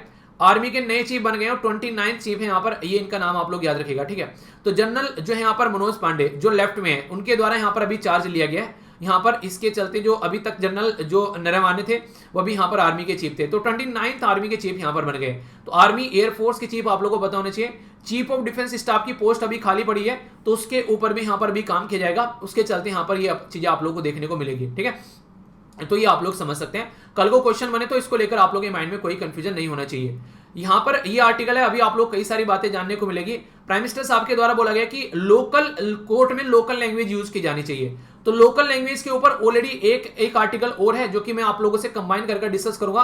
वहां पर भी कुछ ऐसे मुद्दे देखने को मिले थे, यहाँ पर एक जजेस के चलते यहाँ पर एक कंट्रोवर्सी हो गई थी। तो बहुत सारी बेसिक इन्फॉर्मेशन आप लोगों को बताऊंगा यहाँ पर, जैसे कि कौन कौन से अमेंडमेंट के कहां पर क्या क्या चीजें, डायरेक्ट क्वेश्चन आप लोगों के एग्जाम में यहाँ से बन जाएंगे। तो ये बेसिक इन्फॉर्मेशन है, इसको आप लोग अच्छे से सुनिएगा और पूरा एक आर्टिकल आप लोगों का कवर हो जाएगा, जिसके चलते कोई भी डाउट आप लोगों को देखने को नहीं मिलेगा, ठीक है। और इसी के साथ में एक और मैं आप लोगों से यहाँ पर आर्टिकल डिस्कस करूंगा, 2 आर्टिकल डिस्कस करूंगा, जिसके चलते आप लोग चीजों को समझ पाएंगे कॉन्टिन्यूअस वे में। तो अच्छे से इसको सुनिएगा, कोई भी डाउट नहीं होना चाहिए, एक आर्टिकल आप लोगों के माइंड में क्रिस्टल क्लियर होना चाहिए, ठीक है। आर्टिकल में आप लोगों से डिस्कस करने वाला हूं, ये है जुडिशरी के बारे में। तो जीएस पेपर 2 के अंदर आप लोगों को ये आर्टिकल देखने को मिलेगा। अभी रिसेंटली हुआ क्या, एक जज के द्वारा यहाँ पर अभी एक स्पीच दी गई और उस स्पीच में यहाँ पर इनके द्वारा कई सारी बातें बोली गई। तो उसी के चलते यहाँ पर ये आर्टिकल है। तो ये बोल रहे हैं कि ये एक अनफॉर्चुनेट आइडियोलॉजिकल शिफ्ट है इन जुडिशरी, यानी कि जो हमारी कंट्री में जो कोर्ट है वो भी अगर ऐसे सोच रहा है जिस तरीके से अभी मैं आप लोगों को बताऊंगा, तो वो गलत तरीका है सोचने का, उसको थोड़ा चेंज करना चाहिए। रिसेंट एक अभी स्पीच दी गई सुप्रीम कोर्ट के जो जज हैं, वो काफी सीरियस लीगल और पॉलिटिकल यहाँ पर इसका कॉन्टेशन आप लोगों को देखने को मिल सकता है, गंभीर आप लोगों को यहाँ पर इसके इंपैक्ट देखने को मिल सकते हैं, ठीक है। तो इसके बारे में बात की जा रही है, तो समझेंगे क्या क्या बातें यहाँ पर इनके द्वारा की जा रही है। तो क्या है यहाँ पर, अब पहले मैं आप लोगों को समझाता हूं अपने संविधान के बारे में। आप लोगों को स्टैटिक पोर्शन थोड़ा कवर कराऊंगा मैं, तो उससे आप लोग चीजों को अंडरस्टैंड कर पाएंगे, जिससे कि आर्टिकल में क्या बोल रहा है वो सारी बातें आप लोग समझ पाएंगे। अगर मैं आप लोगों को यहाँ पर बात करूं ओरिजिनली हमारे संविधान के बारे में, तो याद रखिएगा संविधान में 58th कॉन्स्टिट्यूशन अमेंडमेंट किया गया था। ये किया गया था 1987 में, यानी कि 1987 में संविधान में संशोधन किया गया। ओरिजिनली हमारा जो संविधान अडेप्ट हम लोगों ने किया था 26 नवंबर 1949 में, तो ये इंग्लिश में लिखा हुआ था पूरा। अब बोला कि यार इंग्लिश में लिखा हुआ है कैसे काम चलेगा, तो हिंदी में ट्रांसलेशन इसका होना चाहिए। फिर यहाँ पर हिंदी ट्रांसलेशन किया गया कॉन्स्टिट्यूशन का, और ये भी साइन किया गया जो मेंबर ऑफ कॉन्स्टिट्यूशन असेंबली है उनके द्वारा। तो इसके चलते जब साइन किया गया यहाँ पर, और फिर हमने इसको पब्लिश किया 1950 में। तो यहाँ पर ये under the authority of president, तो यहाँ पर प्रेसिडेंट ऑफ कॉन्स्टिट्यूशन असेंबली के द्वारा यहाँ पर इसको पब्लिश किया गया। यानी कि ओरिजिनली अगर पूछे आप लोगों से, जो संविधान था वो इंग्लिश में नॉर्मली यहाँ पर बेसिकली लिखा गया, फिर यहाँ पर इसको हिंदी में पब्लिश किया गया। तो लैंग्वेज देखिए, कई बार ऐसा होता है जैसे हिंदी बोलते हो आप लोग, इंग्लिश बोलते हो, तो उसमें कई बार डिफरेंस नजर आ जाते हैं, ठीक है। किसी को अगर आप लोग कुछ बोलते हो शब्द हिंदी में बड़े बुरे लग जाते हैं, कई बार इंग्लिश में आप लोग उनको नॉर्मली बोल के निकल जाते हो, ठीक है। कई सारे शब्द देखने को मिलेंगे, और वैसे भी जैसे कई सारे शब्द ऐसे मिक्स यूज करते हैं। तो बोला ये गया कि जो लैंग्वेज स्टाइल या फिर टर्मिनोलॉजी आप लोग यूज करोगे, यानी कि लिखने की जो भी लैंग्वेज या जो स्टाइल आप लोग यूज करोगे, वो ऐसा होना चाहिए कि वो जो संविधान निर्माताओं ने संविधान लिखा है वो उसमें चेंज ना करे, उस तरीके से उसको अडेप्ट किया गया ताकि लोग जो है उसी पैटर्न में उसको समझ सके, और फिर यहाँ पर पब्लिश किया गया, ठीक है। और इसी के साथ में ये भी बोला गया कि जो भी अमेंडमेंट यानी कि संविधान में जो संशोधन किए जाएंगे उसको भी आप लोग हिंदी लैंग्वेज में पब्लिश करोगे, क्योंकि बहुत सारी जनता जो है वो हिंदी बेसिकली समझती है। तो इसके चलते ये भी यहाँ पर इसके अंदर प्रोविजन किया गया। आर्टिकल 394A अगर बात करूं इसके बारे में, तो यहाँ पर ये बेसिकली पब्लिश किया जाता है कि प्रेसिडेंट के द्वारा पब्लिश किया जाएगा गजट के अंदर, ठीक है। गजटेड ऑफिसर आप लोग सुनते हैं ना, वे गजटेड ऑफिसर यहाँ पर इसी गजट से निकल कर आते हैं, तो उसके बारे में बात करते हैं। इसी के साथ में अगर हिंदी के बारे में बात करें, तो हिंदी में इसको पब्लिश करने की बात की जाती है। कोई भी अगर यहाँ पर टेक्स्ट है जो कि कॉन्स्टिट्यूशन का, ताकि जनता उसको समझ सके, लार्ज स्केल पर हमारी सोसाइटी जो है वो हिंदी स्पीकिंग लोगों की है। तो ये यहाँ पर संविधान के अंदर संशोधन किए गए, जिसके चलते ये सारी चीजें आप लोग यहाँ पर देखने को मिली, ठीक है। तो इसके बारे में आप लोग याद रखिएगा, जिसके चलते यहाँ पर कुछ और बातें मैं आप लोगों को बताता हूं। ओरिजिनली मैंने बोला अभी यहाँ पर ये इंग्लिश में था, हिंदी में नहीं था। लेटर यहाँ पर 58 कॉन्स्टिट्यूशन अमेंडमेंट जो करके यहाँ पर 1987 में, तो बोला कि कुछ ऐसा सिस्टम होना चाहिए, और इंसर्ट किया गया आर्टिकल 394A। लास्ट अगर बात करें यहाँ पर कॉन्स्टिट्यूशन के अंदर में, तो पार्ट आप लोग यहाँ पर देखने को मिलेगा 22वां, ठीक है। तो इसके अंदर यहाँ पर ऐड किया गया।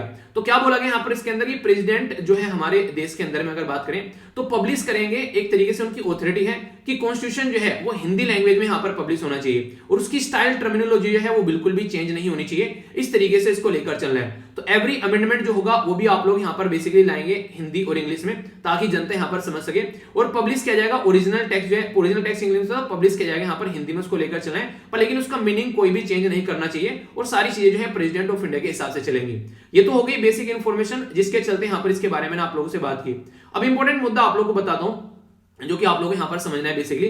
अगर ये नेक्स्ट टॉपिक जो आप लोग हैं यहाँ पर कि सोर्स ऑफ द कॉन्स्टिट्यूशन कहां से निकल कर आते हैं, ये सारा मैं आर्टिकल के साथ में जाके कनेक्ट करूंगा, बने रहिएगा, आप लोग चीजों को समझ पाएंगे। यहाँ पर किस किस से हम लोगों ने संविधान का कौन कौन सा पोर्शन लिया गया है, तो कई बार ये क्वेश्चन आप लोगों से पूछ ले आते हैं। जैसे अगर कोई पूछ ले कि मैक्सिमम पोर्शन हमारी पॉलिटी का किससे लिया गया है, तो याद रखेगा हमारी कंट्री में गवर्नमेंट ऑफ इंडिया एक्ट आया था 1935 का, तो मैक्सिमम पोर्शन हम लोगों ने उससे लिया है, ठीक है। देखिए कई बार थोड़ी सी दिक्कत होती है लिखने में, क्योंकि मॉर्निंग में हाथ पकड़ नहीं पाते हैं ढंग से पेन, ठीक है। तो इसको आप लोग मैनेज कर ले कीजिए। बच्चा बोला कि सर राइटिंग कैसी हो जाती है एंजॉय करो यार, थोड़ा सा रहता है मॉर्निंग में, ठीक है। गवर्नमेंट ऑफ इंडिया एक्ट जो है 1935, तो उससे हम लोगों ने जो हमारा फेडरल जो स्कीम है, इसी के साथ में ऑफिस ऑफ जो गवर्नर है, ठीक है, जुडिशरी, इसी के साथ में जो पब्लिक सर्विस कमीशन हमारी कंट्री में इमरजेंसी के प्रोविजन और एडमिनिस्ट्रेटिव जो डील है, वो हम लोगों ने यहाँ पर आर्टिकल जो हमारा सेक्स जो यहाँ पर sorry government of India act था 1935, उससे हम लोगों ने लिया।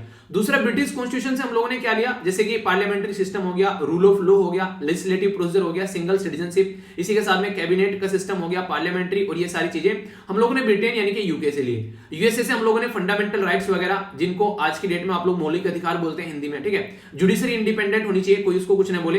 तो एक तो इंपॉर्टेंट टॉपिक यहाँ पर ये कि जुडिशरी इंडिपेंडेंट होनी चाहिए। तो आज के आर्टिकल में एक तो ये टॉपिक आप लोगों को देखने को मिलेगा कि जुडिशरी जो होनी चाहिए वो इंडिपेंडेंट होनी चाहिए। जुडिशियल रिव्यू की पावर होती है उसके पास में कि कुछ भी गलत हो रहा है तो उसको वो रिव्यू करे, इवन अपने डिसीजन को भी वो रिव्यू कर सकते हैं। इंपीचमेंट प्रेसिडेंट का कैसे होना है, इसी के साथ में रिमूवल ऑफ सुप्रीम कोर्ट जज और हाई कोर्ट के इंपीचमेंट कैसे होनी है, और वाइस प्रेसिडेंट की पोस्ट के बारे में भी यहाँ पर बात की जाती है यूएसए के संविधान से हम लोग जब बात करते हैं। आयरलैंड का जब कॉन्स्टिट्यूशन के बारे में बात करते हैं तो directive principle of state policy ली गई यहाँ से।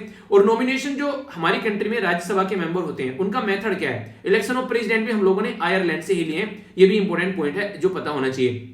कनाडा के कॉन्स्टिट्यूशन से क्या क्या लिया, तो यहाँ पर फेडरल के बारे में बात की जाए तो यहाँ पर फेडरलिज्म विद स्ट्रॉन्ग सेंटर, यानी कि हमारी कंट्री में अगर आज की डेट में बात करें, जैसे 1975 से लेके 1977 तक इमरजेंसी रही, तो क्या हुआ यहाँ पर पावरफुल सेंटर हो गया, तो यहाँ पर स्टेट की पावर जो है छीन गई। तो इस तरीके से स्ट्रॉन्ग सेंटर है यहाँ पर कहीं कि ना, ऐसा बोल सकते हैं। और बाकी जो भी रेजिडुअरी जो पावर है वो सेंटर के पास में रहेगी, यानी कि जैसे ऑलरेडी हम लोगों ने संविधान बना दिया, अब कोई नई चीजें आ रही है मार्केट के अंदर में, जैसे नहीं आज के में आप लोग देखने को मिलते हैं साइबर लॉ लेकर आ रहे हैं, किसको पता था पेगासस वायरस आएगा, किसको पता था डिजिटल चीजें इतनी बढ़ेंगी। तो कुछ भी ऐसा सिस्टम आ रहा है जो कि कहीं पर किसी रूल और रेगुलेशन के अंदर अगर नहीं लिखा हुआ है तो सेंट्रल गवर्नमेंट के अंदर आएगा, ना कि स्टेट गवर्नमेंट के अंदर। तो ये इस तरीके से आप लोग बोल सकते हैं अवशेष बची हुई power, residuary power. Appointment of the state governor कैसे करना है सेंटर के द्वारा, तो ये हम लोगों ने कनाडा से लिया। इसी के साथ में किस तरीके से जुडिक्शन होनी चाहिए सुप्रीम कोर्ट की, तो ये भी कनाडा से लिया। ऑस्ट्रेलिया से हम लोगों ने कॉन्करेंट लिस्ट लिया, जो कि आज के दिन में आप लोगों को संविधान के अंदर 7वें शेड्यूल में जाएंगे 3 लिस्ट है, सेंट्रल लिस्ट है, स्टेट लिस्ट है और कॉन्करेंट लिस्ट है। तो कॉन्करेंट लिस्ट यहां से ली गई, ये बोला गया। इसी के साथ में जो वाइमर जो कॉन्स्टिट्यूशन ऑफ जर्मनी का है, उससे हम लोगों ने यहाँ पर कि इमरजेंसी के टाइम पर फंडामेंटल राइट को सस्पेंड करना है, तो यहां से लिया। याद रखिएगा इमरजेंसी के प्रोविजन जो है हम लोगों ने नॉर्मली वो लिए गवर्नमेंट ऑफ इंडिया एक्ट 1935 से, पर लेकिन फंडामेंटल राइट को सस्पेंड करना है वो हम लोगों ने यहां से लिया। तो कंफ्यूज मत होना दोनों के बीच में। यूएसएसआर जिसको आज के डेट में आप लोग रसिया भी बोलते हो बेसिकली, क्योंकि टूट गया, विक्टन हो गया, उससे हम लोगों ने फंडामेंटल ड्यूटी ली। और इसी के साथ में सोशल, इकोनॉमिक और जो पॉलिटिकल जस्टिस है, ये हमारे प्रीएम्बल के अंदर जो आप लोगों को देखने को मिलेगा, तो वो यहां से लिया गया। बहुत बार क्वेश्चन पूछे जा चुके हैं घुमा घुमा कर, ठीक है। इसी के साथ में अगर बात करेंगे लिबर्टी, इक्वलिटी, फर्टिनिटी, ये भी प्रीएम्बल के अंदर आप लोगों को देखने को मिलता है, तो ये भी हम लोगों ने फ्रांस से ही लिया। साउथ अफ्रीका से हम लोगों ने लिया कि हमें कॉन्स्टिट्यूशन को किस तरीके से जो अमेंडमेंट करना है, जो कि आर्टिकल कौन से के अंदर देखने को मिलता है, आर्टिकल 368 के अंदर। तो संविधान में कैसे अमेंडमेंट करना है, तो वो यहां से हमारे द्वारा लिया गया। और जापान से लिया गया प्रोसीजर स्टैब्लिश बाय लॉ, तो यहां पर कंफ्यूज मत होना, प्रोसीजर स्टैब्लिश बाय लॉ जो है वो जापान से लिया गया। और अगर बात करेंगे रूल ऑफ लॉ, ये हम लोगों ने ब्रिटेन से लिया। तो दोनों में कंफ्यूज मत होना। प्रोसीजर स्टैब्लिश बाय लॉ और रूल ऑफ लॉ में क्या डिफरेंस है, इसको सर्च कर लेना। इसके ऊपर भी मैंने वीडियो बना रखी है पॉलिटी के अंदर, सारी चीजें छोटी छोटी तक पढ़ा रखी है आप लोगों को। आप लोग सर्च ही नहीं करते हैं, जाकर सर्च कर ले कीजिए पॉलिटी की कोई भी टर्म और बाय वीर लिख दे कीजिए, तो आप लोगों के सामने वो टॉपिक खुलकर आ जाएगा, जहां पर भी आप लोग कंफ्यूजन लगे, ठीक है। तो ये आप लोगों के सामने ये क्लियर होना चाहिए, तो ये काफी इंपॉर्टेंट है, इसके बारे में पता होना चाहिए। बाकी यहाँ पर भी मैंने आप लोगों को प्रोवाइड करा दिया कहां से क्या क्या लिया, तो ये भी फॉर्म आप लोगों के सामने, तो ये भी मैं आप लोगों को प्रोवाइड करा दूंगा उसी टेलीग्राम पर नोट्स वाले पर, तो जाकर देख लेना, ठीक है। तो अभी आप लोगों को यहाँ पर आर्टिकल के अंदर लेकर चलता हूं मैं, ठीक है। तो आर्टिकल में क्या क्या बातें की जा रही है, आर्टिकल में अभी यहाँ पर जो जज थे जिनका नाम है यहाँ पर एस अब्दुल्ला नजीर, इनके द्वारा क्या बोला गया 29 ऑफ जो यहाँ पर अगर बात करें तो 29 ऑफ दिसंबर की बात यहाँ पर की जा रही है। तो द हिंदू के अंदर भी इसके बारे में बात की गई थी, तो उनके द्वारा कई सारी बातें की गई। यहाँ पर बेसिकली यहाँ पर एक पर्टिकुलर एक मीटिंग हुई जिसे बोला गया decolonisation of Indian legal system, यानी कि जो कॉलोनियल टाइम पे अंग्रेजों के द्वारा जो हमारा सिस्टम तैयार किया गया था उसको डीकोलोनाइज करना चाहिए। तो यहाँ पर ये पर्टिकुलर एक जो यहाँ पर ये मीटिंग टाइप की जो बुलाई गई यहाँ पर, तो अखिल भारतीय अधिवेता अखिल भारतीय यहाँ पर यह अधिविक्ता जो परिषद है उनके द्वारा इसको बुलाया गया, और जो कि यहाँ पर माना जाता है कि यहाँ पर जो बीजेपी को सपोर्ट करती है। तो इसके टाइम पर यहाँ पर जब इनके द्वारा ये बात बोली गई कि इंडिजिनस सिस्टम यहाँ पर होना चाहिए, तो ये सोचने वाली बात है कि हमारा संविधान जो बनाया गया है वो हमारे देश के लोगों के द्वारा बनाया गया है, और उसमें जो भी सिस्टम थे जो उनको सुटेबल लग रहे थे वो सारे सिस्टम उनके द्वारा डाले गए। तो यहाँ पर बात की गई इनके द्वारा कि क्या क्या इसके अंदर होना चाहिए, तो मनु, कौटिल्य और इसी के साथ में यहां पर बात की जा रही है याज्ञवल्क्य, ठीक है, तो इनको यहां पर इंक्लूड करके चलना चाहिए। तो यहां पर राइटर जो है वो बोलते हैं कि थोड़ा सा डिफरेंट तरीके से सोचना पड़ेगा कि जुडिशरी ऐसे कमेंट कैसे कर सकती है। इनके द्वारा बोला गया कि नेशनल इंटरेस्ट में चीजें हम लोग को लेकर चलनी चाहिए। कौटिल्य की जो थ्योरी थी, यहां पर अगर किंग के बारे में बात करें तो उनके द्वारा एक थ्योरी रखी गई थी, तो वो थ्योरी हम लोग को फॉलो करनी चाहिए। जैसे रामायण के टाइम पर राजा हुआ करते थे, जैसे राम जी हुआ करते थे, तो उस पैटर्न में हम लोग को लेकर चलना चाहिए। ये भी बातें यहाँ पर जज के द्वारा बोली गई, ठीक है। पर लेकिन जो राइटर है वो यहाँ पर इनकी बातों से सहमत नहीं है। वो ये बोलते हैं कि जब हमारे देश में कॉन्स्टिट्यूएंट असेंबली थी, वो यहाँ पर जब डिबेट चल रहा था, तो दिसंबर 9 1946 में यहाँ पर कई सारी चीजें आप लोगों को देखने को मिली कि यहाँ पर डिबेट स्टार्ट हुआ, और फिर यहाँ पर 26 नवंबर 1949 तक यहाँ पर ये सारे डिबेट चले। तो मुद्दा ये निकल के आया कि हमारे देश के लोगों के ही द्वारा पूरा संविधान हमारा बनाया गया, प्रॉपर डिबेट और डिस्कशन करके, और खुद बोला गया संविधान में कि मैक्सिमम जो पोर्शन है संविधान का वो गवर्नमेंट ऑफ इंडिया एक्ट 1935 से लिया गया है। तो फिर आप लोग ऐसा कैसे बोल सकते हैं यहाँ पर कि उस संविधान के अंदर इंडिजिनस सिस्टम नहीं है, उसके अंदर सारे सिस्टम वो इंक्लूड किए गए हैं जो जरूरी है। तो यहाँ पर इस तरीके से इंडिजिनाइजेशन का नाम लेकर वो भी कोर्ट के, सुप्रीम कोर्ट के जज के द्वारा ये सारी चीजें सही नहीं है, ठीक है। तो काफी शानदार तरीके से हमारी कंट्री में यहाँ पर ये चीजें आप लोगों को देखने को मिलती है। इसी के साथ में हम लोगों ने जो भी पोर्शन लिए हैं, मैंने अभी आप लोगों को बताया ना कि हम लोगों ने किस किस कंट्री से क्या क्या प्रोविजन लिए, तो जो भी पोर्शन हम लोगों ने लिए तो वो हम लोगों ने वो पोर्शन लिए हैं जो हमारे संविधान में बेसिकली अच्छे अच्छे पोर्शन हम लोगों को लगे दूसरी कंट्री में, उन्होंने अच्छे से काम करके बना रखे। मतलब आप लोग इसको ऐसे समझ सकते हैं, आज के में किसी इंसान ने बल्ब बनाया, बल्ब किसके द्वारा बनाया गया पता आप लोगों को? बताइए जरा, देखता हूँ किस किस को पता है, छोटी छोटी बातें बतानी चाहिए, ठीक है। तो जिस इंसान ने बल्ब बनाया था, उन इंसान के द्वारा यहाँ पर बल्ब बना दिया गया, तो इसका मतलब यह है कि वो हमको कुछ देकर गए, तो हम लोग को उसको एंजॉय करना चाहिए, उसके आगे कुछ प्रोग्रेसिव काम करना चाहिए। बल्कि ऐसा नहीं कि हम लोग फिर से बल्ब बनाने बैठ जाए कि उनका मेथड हमको पसंद नहीं आया बल्ब बनाने का, अपना खुद का मेथड बनाएंगे। अरे ऐसा थोड़ी ना होगा। ऐसे तो अगर आप लोग पढ़े रहोगे तो इस तरीके से तो आप लोग बेसिकली हिस्ट्री में पहुंच जाओ। उन्हें पाषाण काल टाइम पे आप लोग पत्थरों के हथियार अपना बनाने स्टार्ट करो, उनके द्वारा बनाए गए हथियार हमें पसंद नहीं आए। ये तो वही बात होगी, किसी ने लैपटॉप बना दिया तो लैपटॉप पसंद है, हम फिर से अपने आप से खुद से लैपटॉप बनाकर देखेंगे, तो ये बेवकूफी है। अगर किसी ने ऑलरेडी कोई काम कर रखा है तो आप लोग उसको अच्छे से एंजॉय करो, अपना टाइम वेस्ट क्यों करना है उसके फालतू की चीजों में, कुछ प्रोडक्टिव चीजें देखो ना। और आगे तो उसके बारे में इनके द्वारा बात की जा रही है।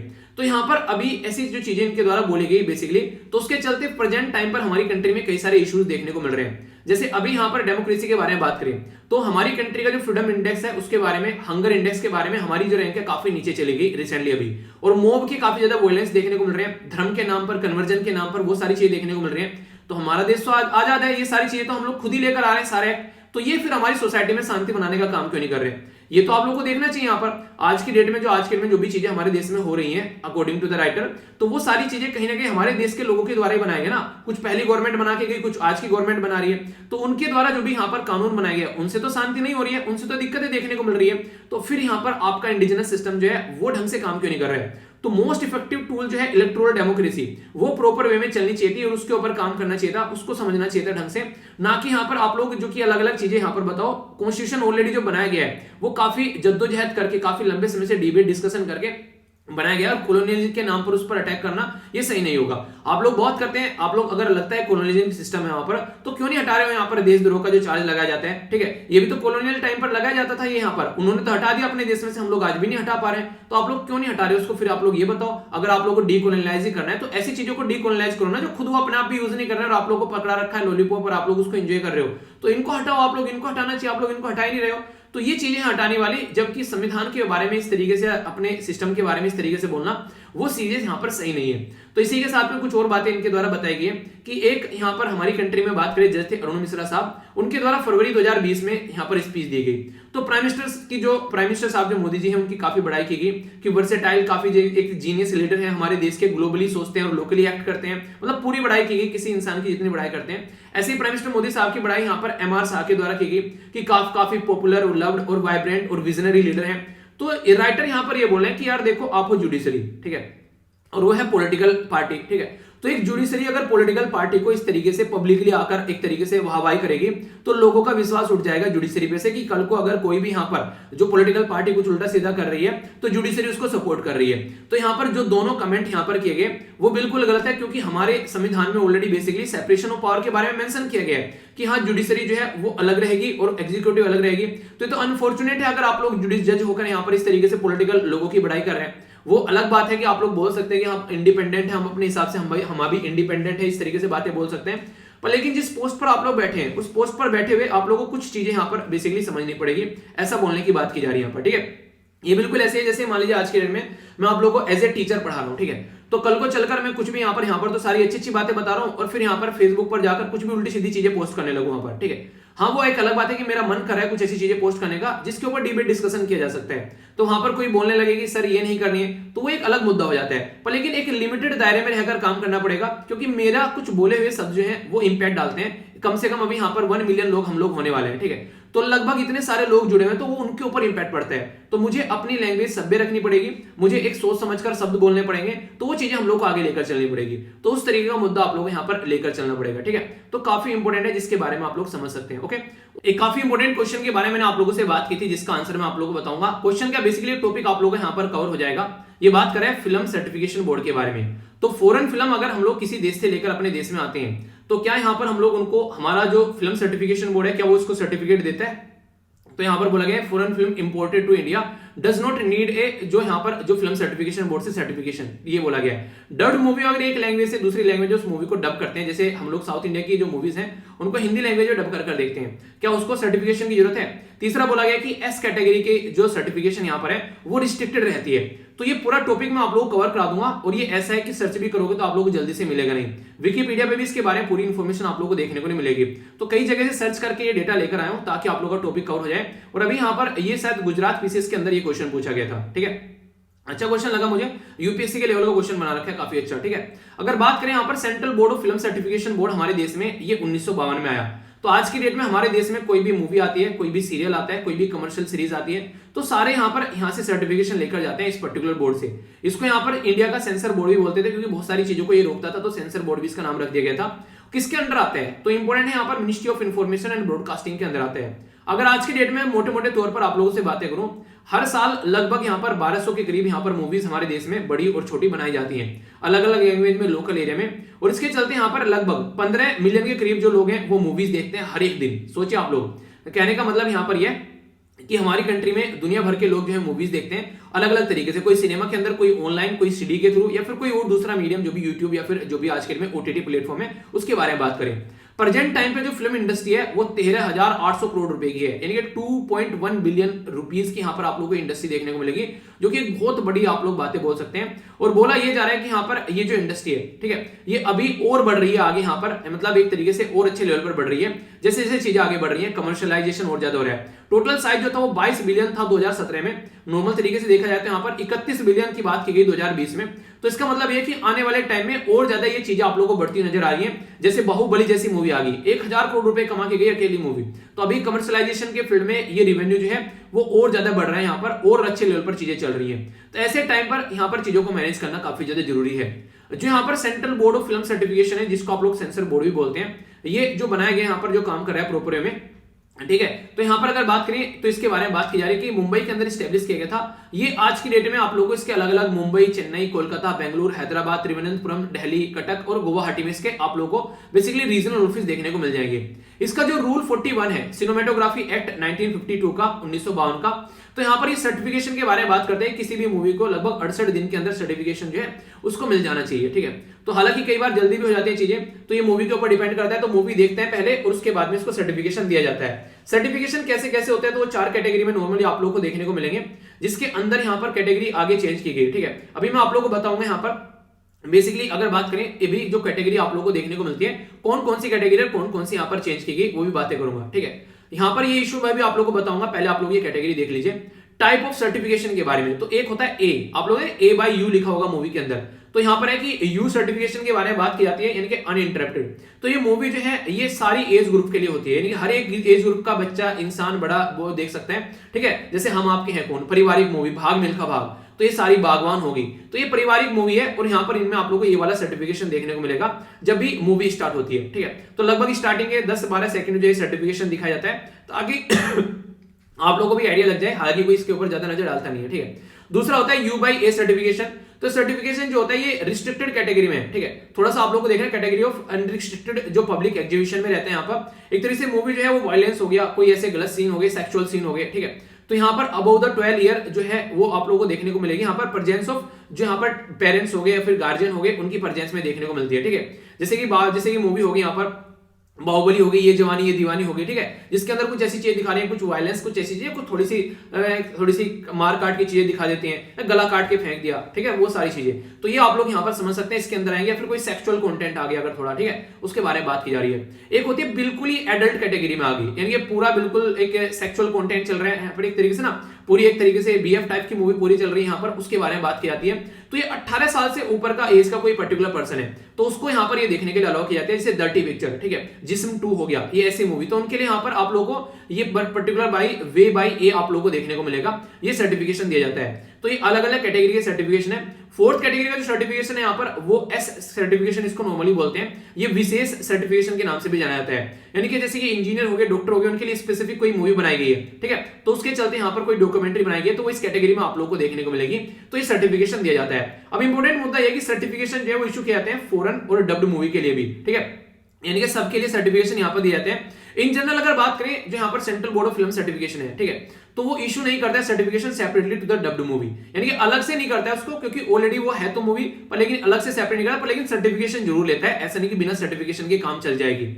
इसी के साथ में अगर बात करें जो फिल्म होती है दूरदर्शन पर, ठीक है, वो यहाँ पर सर्टिफिकेशन की रिक्वायरमेंट नहीं होती है, क्योंकि यहाँ पर दूरदर्शन के खुद के रूल और रेगुलेशन है, वो अपने हिसाब से यहाँ पर चीजों को लेकर चलता है। अपार्ट फ्रॉम दूरदर्शन की बात करें, ओन सिस्टम है उसका स्क्रीनिंग का मूवीज का, तो यहाँ पर अगर दूरदर्शन के ऊपर कोई कल को देकर आप लोगों से क्वेश्चन पूछ ले तो यहाँ पर याद रखना, ठीक है, तो it is known that the film made for the Doordarshan do not required film certification का जो सर्टिफिकेट, ठीक है, तो ये एक एक्सेप्शन आप लोगों को क्वेश्चन यहाँ पर देखने को मिल सकता है, क्योंकि ऑलरेडी उसके लिए अलग से पूरा प्रोविजन है कैसे कैसे चीजों को लेकर चलना है, तो यहाँ पर सर्टिफिकेट तो जरूरत पड़ेगी जरूर, इसके बिना काम नहीं चलेगा, ऐसा बोला गया, ठीक है, तो बोला गया ना कि इंपोर्टेड के लिए जरूरत नहीं है, तो यहाँ पर आंसर इसका बी हो जाएगा। तो ऐसे ऐसे क्वेश्चन बन रहे हैं जो कि काफी इंपोर्टेंट लगे मुझे पर्सनली, और आगे से टॉपिक आप लोगों को पूरा कवर करा दिया। क्वेश्चन अगर आप एक सेकंड